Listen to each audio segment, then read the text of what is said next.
আসসালামু আলাইকুম। বেনাপোল টু ঢাকা রুটের যাত্রীদের জন্য সুখবর।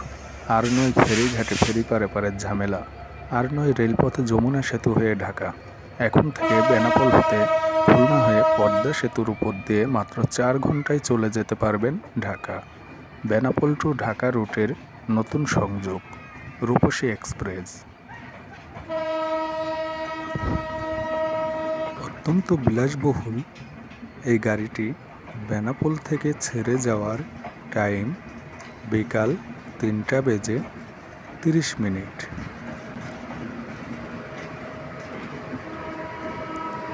ভারতগামী যে সকল যাত্রীগণ এই ট্রেনে আসবে তাদের জন্য সুবিধা। ভোরের পাখি ডাকা সকালে আপনি পৌঁছে যাবেন বেনাপোল। এই বিষয়ে আরও বিস্তারিত জানতে বাংলাদেশ রেলওয়ে অ্যাপ বা অনলাইন পেজে চোখ রাখুন। সেই পর্যন্ত সকলে ভালো থাকবেন, সুস্থ থাকবেন এই কামনা করি। আর অবশ্য ভিডিওটা আপনার কাছে কেমন লেগেছে অবশ্যই কমেন্ট করে জানাবেন। সকলের জন্য শুভকামনা। সকলে ভালো থাকবেন। আল্লাহ হাফেজ।